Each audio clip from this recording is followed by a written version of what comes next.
राम प्रसाद का सपना वो गांव में एक बड़ा सा स्कूल बनाए, लेकिन उनके सपने को उनके ही बेटे बहू ने बुरी तरह से तोड़ दिया। जिस जगह पर राम प्रसाद जी स्कूल बनाने वाले थे, उस जगह को ही उन दोनों ने अवैध तरीके से बेच दिया। और फिर राम प्रसाद जी ने अपने दोस्त के साथ मिलकर अपने बेटे बहू को सबक सिखाया। गांव के बीचों बीच एक पुराना लेकिन मजबूत घर था। राम प्रसाद गांव में सबके चहेते बाबूजी थे। उनकी उम्र अब 70 के करीब थी। माथे पर हल्की सी तिलक की लकीर और चेहरे पर एक संत जैसी शांति। गांव के बच्चों को वो पढ़ाते भी थे और जीवन के संस्कार भी सिखाते थे। कभी कभी जब वो पुराने दिनों की बातें करते तो बच्चे मंत्रमुग्ध होकर उनकी बातें सुनते।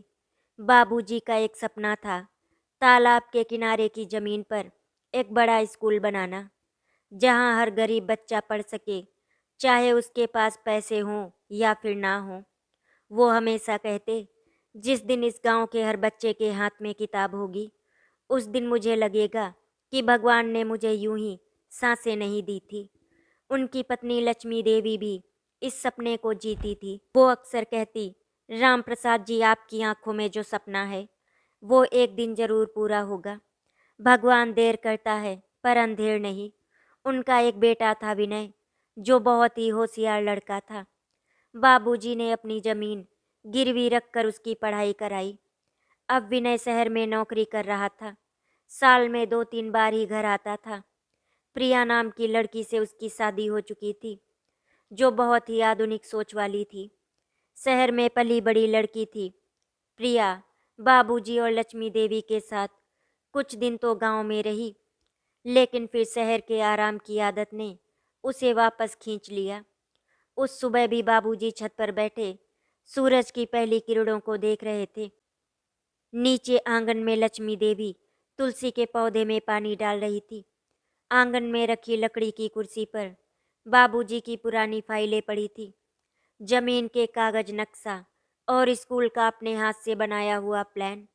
लक्ष्मी, बाबूजी ने ऊंची आवाज में कहा। हाँ जी, लक्ष्मी देवी ने उत्तर दिया। मैं सोच रहा हूँ तालाब की जमीन पर नींव डलवाने की बात शुरू कर दूं, और फिर अब मेरी उम्र भी हो चली है। अगर आज नहीं शुरू किया तो फिर कब करेंगे? लक्ष्मी देवी मुस्कुराई। आपके पास जमीन है, सपना है और भगवान का आशीर्वाद भी, तो फिर देर किस बात की? ये सुनकर बाबूजी के चेहरे पर चमक आ गई। वो जैसे फिर से जवान हो उठे।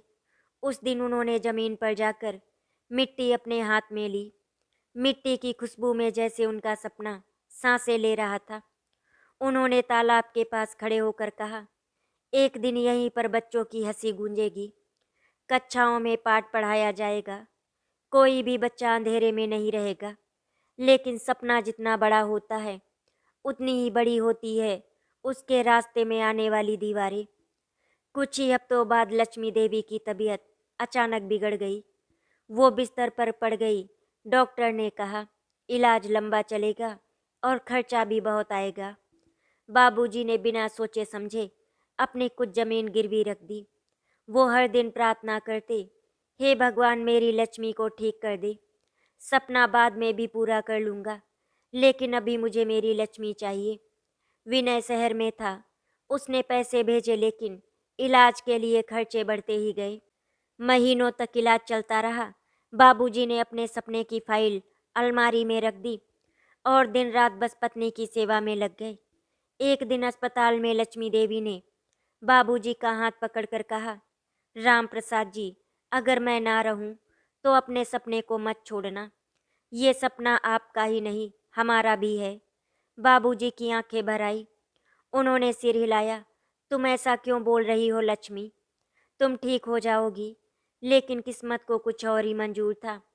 एक ठंडी रात में लक्ष्मी देवी ने हमेशा के लिए आंखें बंद कर ली। उस दिन बाबूजी के घर में सन्नाटा नहीं, मानो पूरा जीवन ही थम गया था। लक्ष्मी देवी के जाने के बाद बाबूजी अकेले पड़ गए। विनय काम में व्यस्त रहता था और प्रिया तो कई महीनों से घर आई ही नहीं थी।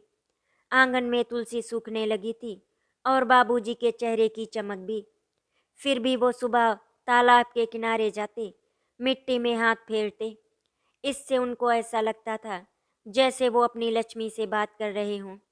गांव वाले भी कहते, राम प्रसाद जी का सपना बहुत बड़ा है, लेकिन अकेले आदमी के बस की बात नहीं। एक दिन विनय फोन पर बोला, बाबूजी अब आप जमीन का कुछ कीजिए, यूं ही पड़ी रहेगी तो कोई न कोई कब्जा कर लेगा। मैं सोच रहा हूँ उसे बेच दूँ और आपके लिए शहर में एक अच्छा सा घर खरीद दूँ। बाबूजी चौंक पड़े। क्या कहा तूने विनय? वो जमीन बेच दूँ? बेटा वो तो तेरी माँ का सपना था। बाबूजी वो सब पुरानी बातें हो गई, अब समय बदल गया है। आप यहाँ गांव में अकेले क्या करेंगे? बेटा वो जमीन मेरी सांसों की तरह है, उसे बेचने की बात मत करना। फोन कट गया। बाबूजी बहुत देर तक तालाब के पास बैठे रहे। हवा चल रही थी, लेकिन उनके दिल में तूफान था। कुछ हफ्तों बाद गांव में अजीब सी हलचल शुरू हुई। तालाब के पास रात में कुछ लोग जेसीबी मशीन और ट्रक लेकर आए। गांव वालों ने देखा तो वहां मिट्टी खोदी जा रही थी, लोहे के गेट लगने लगे थे। गांव में चर्चा शुरू हो गई। लगता है कोई बड़ा आदमी जमीन खरीदकर फैक्ट्री या कुछ बना रहा है। लेकिन ये तो श्याम प्रसाद जी की जमीन थी। हाँ, पर उन्होंने तो बेची नहीं थी। जब ये खबर बाबूजी तक पहुंची तो उनका दिल धड़क उठा। वो लाठी टेकते टेकते तालाब की ओर दौड़े, जहां उन्होंने देखा गेट पर एक बड़ा बोर्ड टंगा था, निर्माण कार्य जारी है, अनाधिकृत प्रवेश वर्जित। बाबूजी के पांव तले जमीन खिसक गई। वो उस बोर्ड को देखकर जैसे पत्थर बन गए। वो जमीन जिस पर वो स्कूल का सपना बना रहे थे, अब किसी और के कब्जे में थी। उनकी आंखों से आंसू बह निकले। उन्होंने मिट्टी को छुआ जैसे वो अपनी आत्मा को खो रहे हों। किसने किया ये सब? वो खुद से बड़बड़ाए। रात को जब वो घर लौटे तो उन्होंने पुरानी फाइल निकाली। जमीन के सारे कागज उन्होंने ध्यान से देखने शुरू किए। हर पन्ना जैसे अब उनसे कुछ कह रहा था। अचानक उनकी नज़र एक पुराने हस्ताक्षर पर पड़ी। वो हस्ताक्षर उनके नहीं थे। ये किसका नाम है? उन्होंने बुदबुदाया। कागजों पर विनय प्रसाद का नाम लिखा था और नीचे एक अजीब सी तारीख जो 2 साल पुरानी थी। मतलब 2 साल पहले ही उनके हाथ कांपने लगे। वो अब समझ चुके थे कि खेल बहुत बड़ा है। उस रात बाबूजी सोए नहीं। उन्होंने आंगन में रखी लक्ष्मी देवी की तस्वीर के सामने दिया जलाया। फिर धीरे से कहा, लक्ष्मी तेरे और मेरे सपने को किसी ने छीना है, इसीलिए अब मैं चुप नहीं बैठूंगा। चाहे कुछ भी हो जाए, वो जमीन मैं वापस लेके ही रहूंगा। हवा तेज चल रही थी। पीपल के पत्ते सरसराने लगे। बाबूजी की आंखों में फिर वही पुरानी चमक लौट आई थी, लेकिन इस बार उसमें दृढ़ता थी, दर्द नहीं। सवेरे की हल्की धूप आंगन में फैल रही थी। हवा में हल्की ठंडक थी, लेकिन बाबूजी के दिल में तूफान चल रहा था। पिछली रात जो उन्होंने देखा और महसूस किया, उसने उनकी पूरी दुनिया हिला दी थी। तालाब के किनारे वो जमीन अब किसी और के नाम पर थी, और जमीन के पुराने कागजों में जो तारीख थी वो 2 साल पुरानी। 2 साल, मतलब ये सब बहुत पहले से प्लान किया गया था और उन्हें इस बात की भनक तक नहीं लगी। बाबूजी चुपचाप आंगन में बैठकर तुलसी के पास दिया जला रहे थे। उनका मन बहुत भारी था। तभी उनके मोबाइल पर घंटी बजी और ये विनय का फ़ोन था। हेलो बाबूजी, आप ठीक हैं? तूने वो ज़मीन बेच दी? बाबूजी की आवाज़ भारी और कांपती हुई थी। हाँ बाबूजी, मैंने ही बेची। असल में कुछ ज़रूरी खर्चे थे। मम्मी के इलाज का कर्ज भी चुकाना था। तूने मुझसे पूछे बिना मेरी ज़मीन बेच दी। बाबूजी, वो ज़मीन आपकी थी, लेकिन आखिरकार मेरी ही तो विरासत थी। और फिर गांव में उस ज़मीन का क्या फ़ायदा? शहर में हम अच्छी ज़िंदगी जी सकते हैं। बाबूजी के हाथ से फ़ोन फिसल कर नीचे गिर गया। उनके कानों में बस एक ही आवाज़ गूंज रही थी, गांव में उस ज़मीन का क्या फ़ायदा? जिस ज़मीन के लिए उन्होंने अपनी जवानी झोंक दी, अपने सपनों की नींव रखी, उनके ही बेटे ने उसे पैसे में तौल दिया। शाम को अचानक प्रिया बहू गांव पहुंची। उसका आना विनय ने फ़ोन पर बताया था। वो अपनी चमचमाती कार से उतरी, लाल साड़ी में, हाथ में महंगा मोबाइल और आंखों पर चश्मा। गांव की औरतें उसे देखकर रुक गईं। शहर की बहू बहुत स्टाइल में आई थी। बाबूजी बरामदे में बैठे थे। प्रिया अंदर आई और पैर छुए बिना ही बोली, बाबूजी आपसे बात करनी थी। बाबूजी ने सिर उठाया। उनकी आंखों में दर्द था लेकिन गुस्सा अब भी शांत था। बोलो प्रिया, क्या बात है?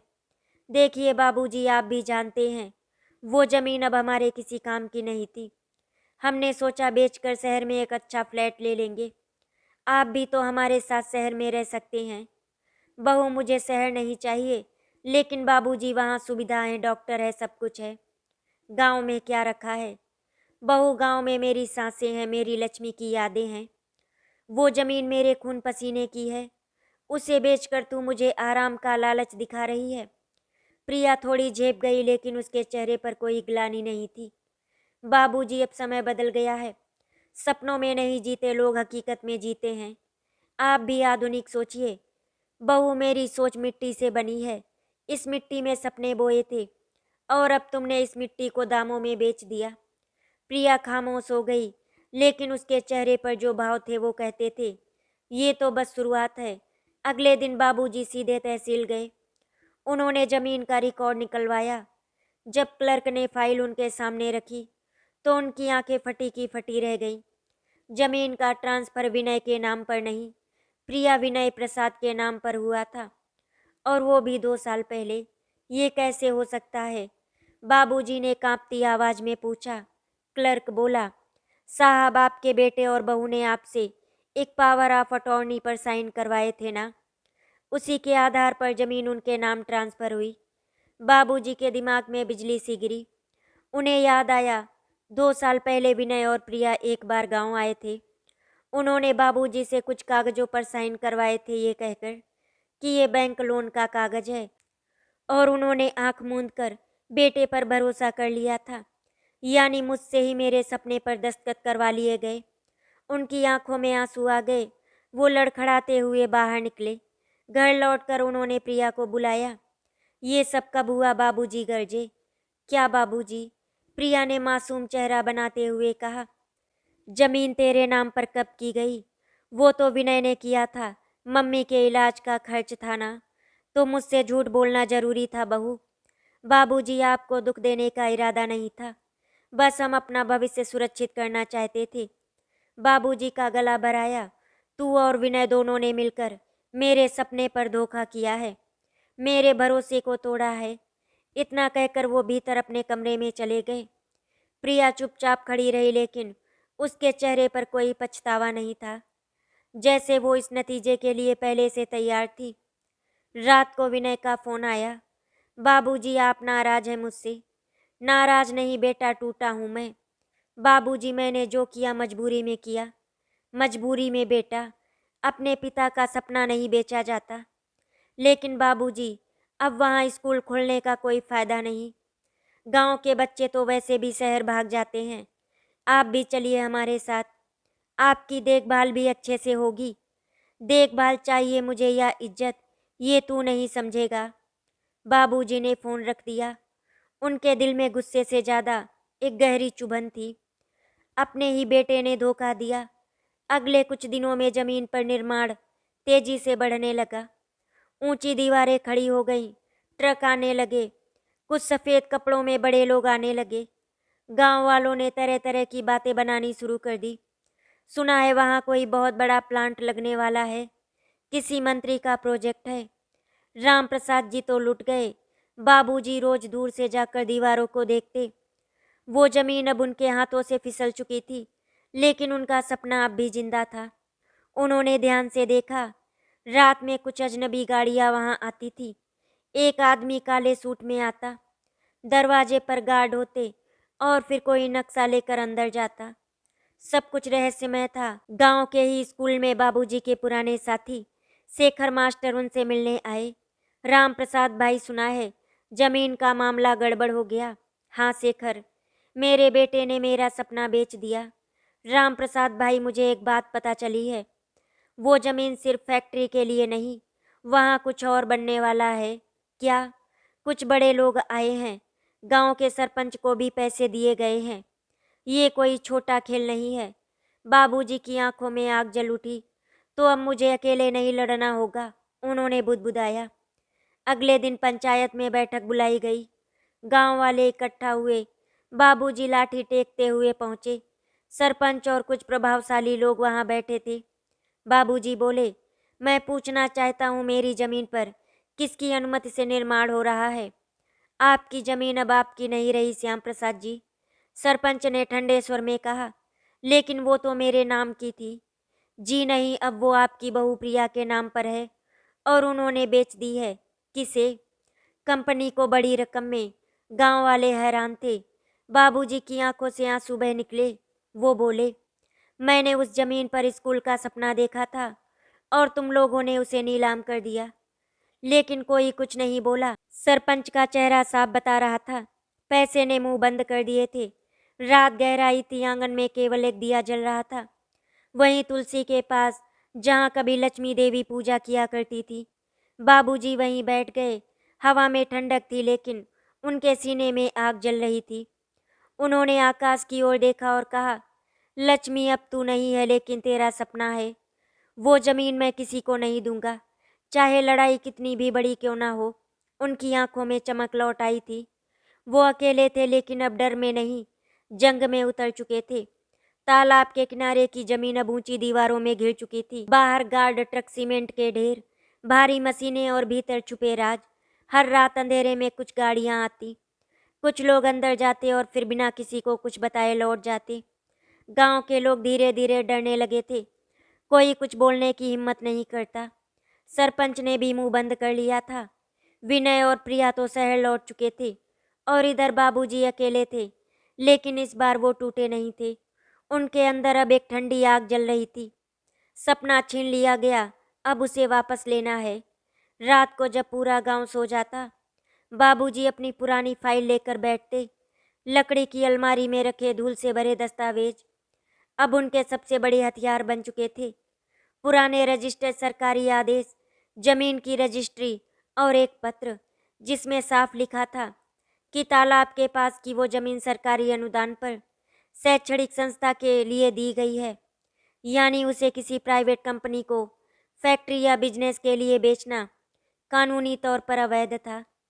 मतलब अब भी खेल पलटा जा सकता है, बाबूजी ने धीरे से कहा।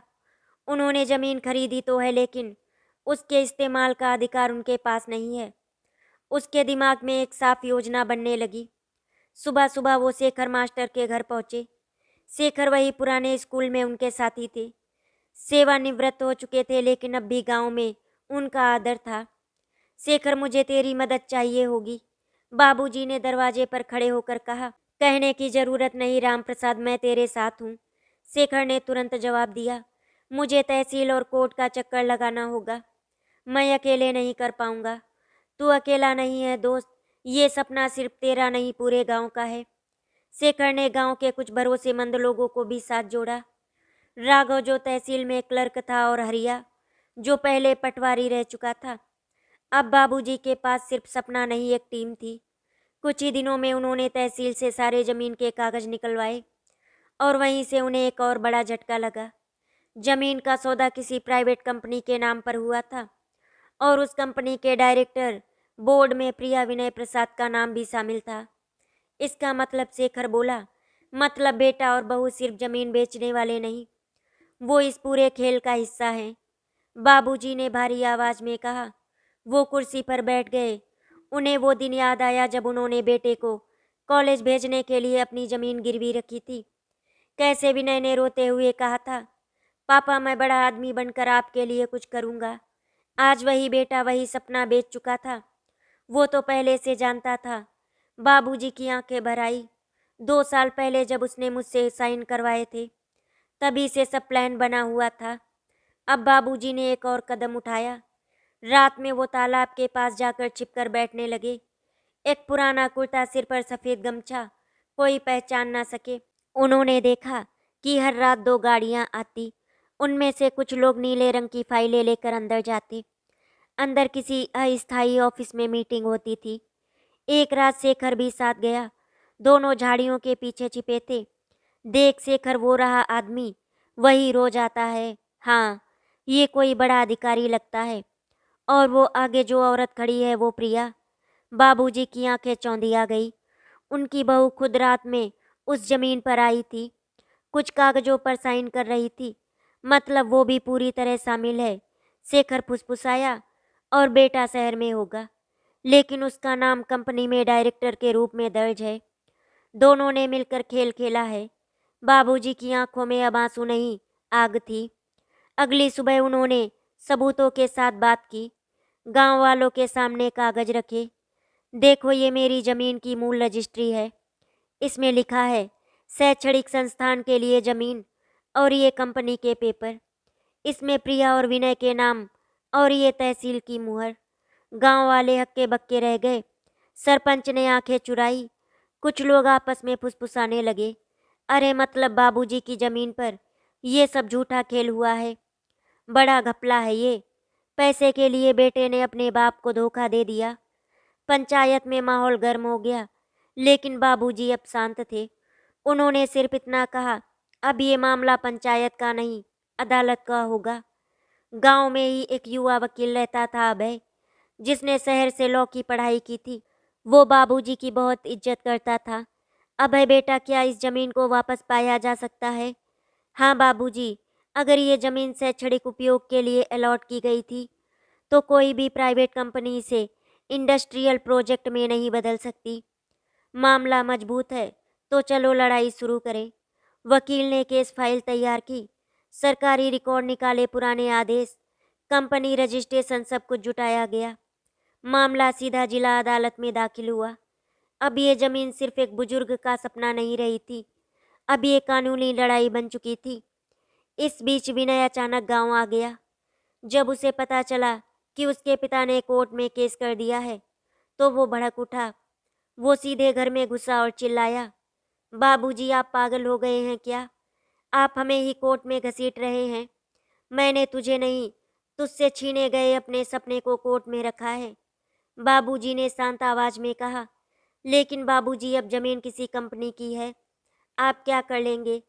कंपनी जमीन खरीद सकती है बेटा, लेकिन उस जमीन की आत्मा तो वही रहेगी, इस पुल की, और उसे तोड़ने की इजाजत किसी को नहीं। विनय ने गुस्से में हाथ झटक दिया। मैंने आपके लिए ही सब किया था। नहीं विनय, तूने मेरे लिए नहीं, अपने लिए किया था। अगर मेरे लिए करता तो पहले मुझसे बात करता, मेरी आंखों में आंखें डालकर कहता। विनय चुप हो गया। वो अब भी सोच रहा था कि मामला आसानी से उसके पक्ष में जाएगा, लेकिन उसे नहीं पता था अब खेल पलटने वाला था। कोर्ट में पहला दिन अदालत में हल्की भीड़ थी। एक तरफ कंपनी के बड़े बड़े वकील काले सूट में फाइलों का ढेर लिए हुए, दूसरी तरफ बाबूजी, उनके साथ वकील अभय, शेखर मास्टर और कुछ गांव वाले। कंपनी की तरफ से तर्क किए गए, हमने जमीन वैध रूप से खरीदी है। जमीन प्रिया विनय प्रसाद के नाम पर थी, सरकारी नियमों के तहत कोई रोक नहीं। अभय ने बड़ी दृढ़ता से जवाब दिया, मान्यवर, जमीन पर जो निर्माण हो रहा है वो उस उद्देश्य के विरुद्ध है जिसके लिए ये जमीन अलॉट की गई थी। सरकारी आदेश संख्या 103/1985 में साफ लिखा है कि इस भूमि का उपयोग केवल शैक्षणिक कार्यों के लिए होगा।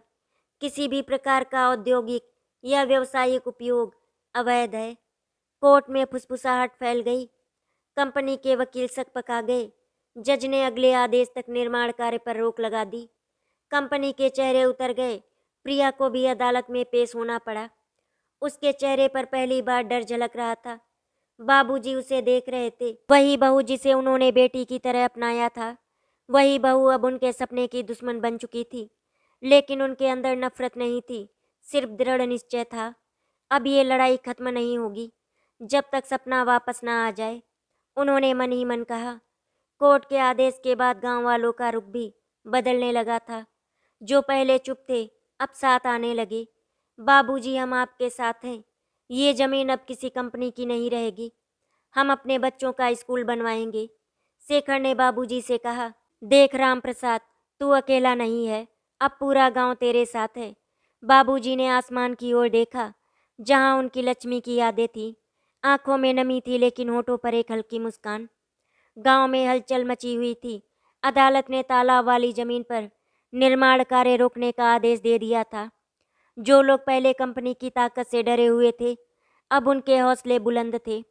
एक तरफ कंपनी, पैसा और राजनीति की ताकत थी और दूसरी तरफ एक बुजुर्ग का सपना, एक पिता की पीड़ा और पूरा गांव। बाबूजी अब पहले जैसे कमजोर नहीं रहते। 70 साल की उम्र में भी उनकी आंखों में आग थी। लाठी थामे जब वो सड़क पर निकलते तो गांव के बच्चे उनके पीछे चलने लगते। देखो बाबूजी आ गए, अब हमारा स्कूल बनेगा। गांव की औरतें भी कहती, राम प्रसाद जी अब अकेले नहीं हैं, अब पूरा गांव उनके साथ है।